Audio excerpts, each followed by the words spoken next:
Erin Gray was at the center of one of television's biggest sci-fi hits when Buck Rogers in the 25th century took over screens in 1979.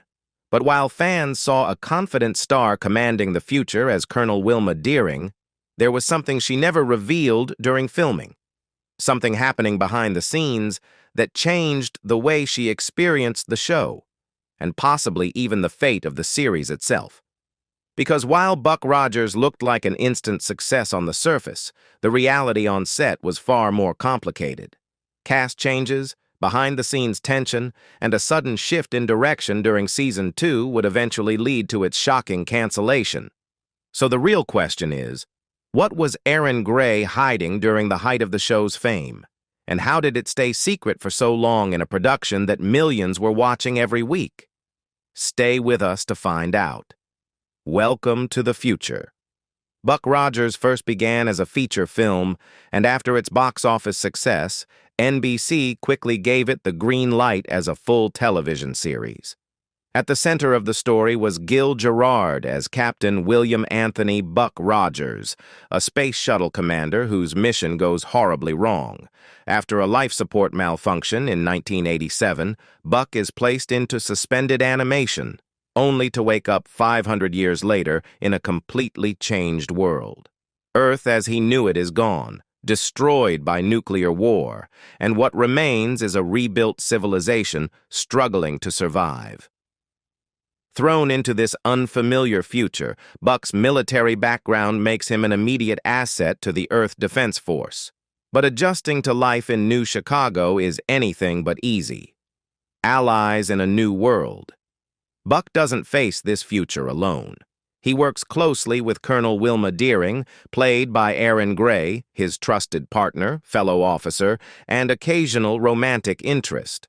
Together, they take orders from Dr. Elias Hewer, portrayed by Tim O'Connor. He's also joined by some truly unusual companions, including the small robotic ally Tweaky, voiced by Mel Blanc and performed by Felix Silla, and the mysterious Dr. Theopolis, a glowing computer-like device voiced by Eric Server. Some pop culture writers even noted that Theopolis may have inspired later characters like rapper Flavor Flav's iconic clock persona.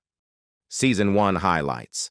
Season 1 quickly became known for its mix of adventure, humor, and surprising guest stars. In the episode Planet of the Slave Girls, the original Buck Rogers himself, Buster Crabbe, appears to symbolically pass the torch. Other standout appearances include Roddy McDowell as Governor Sororian and Jack Palance as Khalil, a dark religious leader involved in poisoning Earth's food supply. In Cosmic Whiz Kid, Gary Coleman guest stars as a 493-year-old child genius, adding to the show's unusual tone and charm. We also meet Princess Ardala in the pilot episode, who returns later in Escape from Wedded Bliss, now armed with a powerful orbital weapon and still obsessed with Buck. In a shocking twist, Buck is forced into marriage with her, only narrowly escaping before the ceremony can take place. Later, in Flight of the War Witch, Buck even forms a temporary alliance with Ardala to defeat the villain Zarina, played by Julie Newmar, alongside appearances from classic Batman actors Cesar Romero and Frank Gorshin. A changing production behind the scenes. In its first season, Buck Rogers leaned toward a lighter, more optimistic vision of the future compared to the original film. But behind the scenes, production was far from stable. Producers struggled with keeping Gil Gerard satisfied, and a writer's strike further delayed progress into Season 2. When production finally resumed, major changes hit the series. Executive producer Glenn A. Larson stepped away and was replaced by John Mantley, a veteran television producer known for Western classics like Gunsmoke and How the West Was Won. Suddenly, there was a new sheriff in town, and with him came a wave of changes that would reshape everything viewers thought they knew about Buck Rogers. Why did Buck Rogers change in Season 2?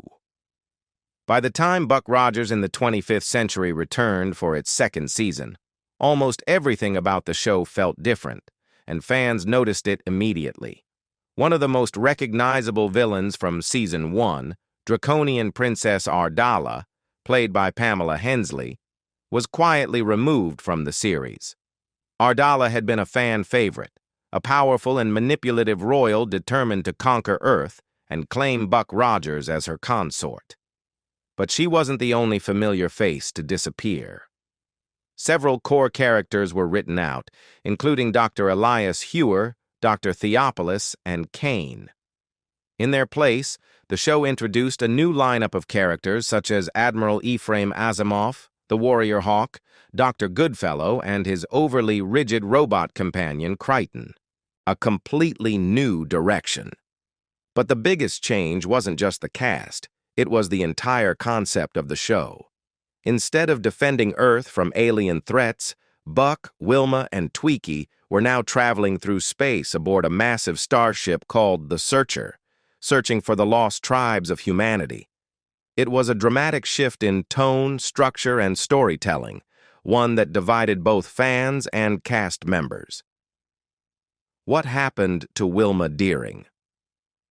Colonel Wilma Deering, played by Erin Gray, had been one of television's earliest strong female sci-fi characters, Buck's equal in every sense. Interestingly, Gray initially turned down the role after the feature film. "They wanted me to do the series, and I turned it down over and over and over again," she later admitted. But once she accepted, she took the role seriously and embraced the character's strength and independence, saying she enjoyed the opportunity to explore that kind of power within myself. However, behind the scenes, things weren't as smooth.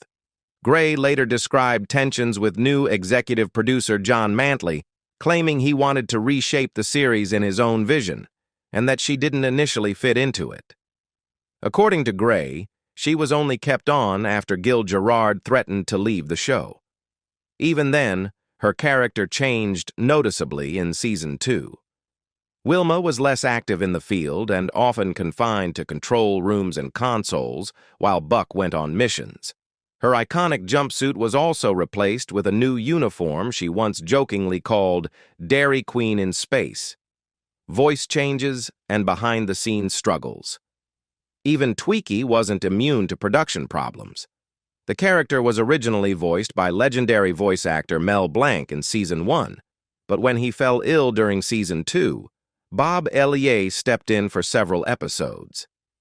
Strangely, the show never acknowledged the voice change on screen, as if nothing had happened. Wardrobe problems and on-set tension. Behind the futuristic look of the series, there were also real-world frustrations. The women's costumes were extremely tight-fitting, often requiring them to be sewn into their outfits before filming. While this became part of the show's visual identity, it also reflected the pressure placed on the production's image. Meanwhile, Gil Gerard's weight gain became a growing concern for the crew. Costumer Al Lehman reportedly nicknamed him the White Polish Sausage, and even producer Bruce Lansbury reportedly encouraged him to avoid the craft services table altogether. Gerard later spoke openly about his personal struggles during this period, including battles with alcohol and cocaine earlier in life, followed by food addiction during recovery. Over time, he developed type 2 diabetes and eventually underwent gastric bypass surgery in 2005 after his weight exceeded 350 pounds. 2 years later, he had lost nearly 150 pounds, and his recovery journey was even documented in a Discovery Health special. Why was Buck Rogers canceled? There wasn't one single reason why Buck Rogers ended, but a combination of problems made cancellation almost inevitable. Gil Gerard frequently clashed with producers and NBC executives. At one point during Season 1, he even tried to quit the show, complaining that Buck Rogers had become too comedic and that his character was being written as a wisecracking joke. He refused to film certain scenes and even rewrote dialogue he disagreed with. According to reports, he only stayed after legal pressure was threatened. By Season 2, the atmosphere had changed completely.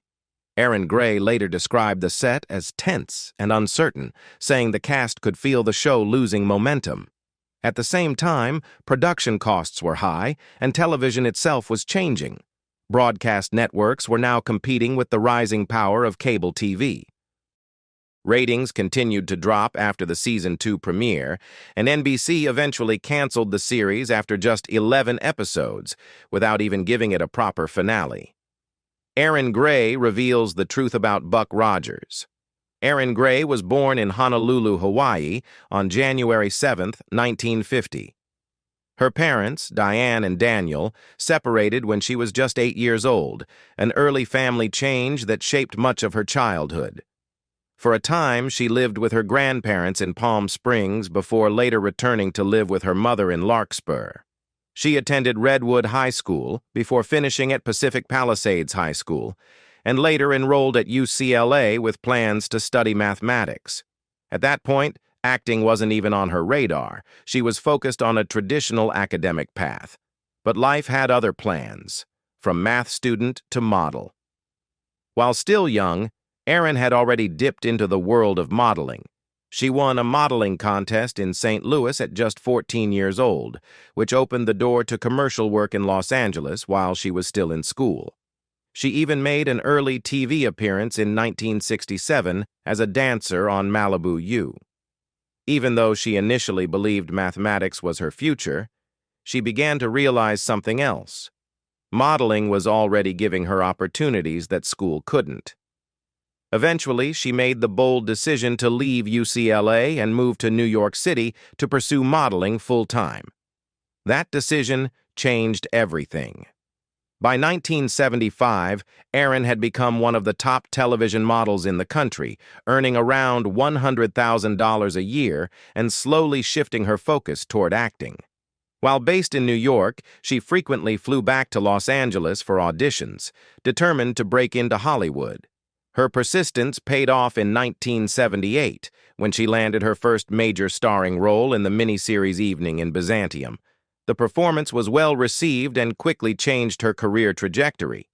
She was soon signed by Universal Studios to a 7-year contract. That contract would lead directly to the role that defined her career. Enter Buck Rogers. In 1979, Erin Gray was cast as Colonel Wilma Deering in Buck Rogers in the 25th Century, a series launched after the success of its theatrical film. The show starred Gil Gerard as Buck Rogers, a 20th century astronaut who is placed into suspended animation and wakes up 500 years in the future, into the 25th century. Wilma Deering quickly became one of the most recognizable characters in science fiction television. Strong, disciplined, and often Buck's closest ally, she was a rare example of a capable female lead in a genre dominated by male heroes. But behind the scenes, the reality of the role was far more complicated. Erin was 28 when she signed her contract with Universal, initially earning around $600 a week before her salary increased with the show's success. However, the demanding production schedule came at a personal cost. She had just finished filming Evening in Byzantium when she was immediately thrown into Buck Rogers, working under intense pressure and long hours. At the same time, she had recently become a mother, and the constant travel and filming schedule began to create a difficult balance between her career and her family life. Even as Buck Rogers became a hit and cemented her place in pop culture history, Erin Gray was quietly navigating a very different reality behind the scenes, one that fans watching on screen could never see. Erin Gray has said that stepping into science fiction with Buck Rogers in the 25th century was overwhelming at first. It was a completely new world for her, and she initially took everything very seriously, trying to prove herself in a genre she wasn't yet comfortable with. But that's where Gil Gerard made a real difference. According to Erin, his humor and easygoing attitude helped her relax on set. Over time, he encouraged her to stop overthinking it and simply enjoy the experience, which completely shifted her approach to the role. Even though Buck Rogers became a hit with audiences, the series only lasted until 1981. High production costs and the demanding workload eventually caught up with the show, leading to its cancellation. For Erin, the end of the series wasn't as devastating as it might have been for others. The role of Colonel Wilma Deering had been a major break in her career, but it also came with sacrifices, especially when it came to time with her young daughter. In that sense, she admitted there was a part of her that welcomed the break. The filming schedule itself had been intense from the beginning. Erin often worked extremely long days, and when production first started, she was living more than an hour away from the studio. That distance only added to the strain. Eventually, she managed to move closer so she could at least spend short breaks at home, even just to feed and hold her newborn daughter between scenes.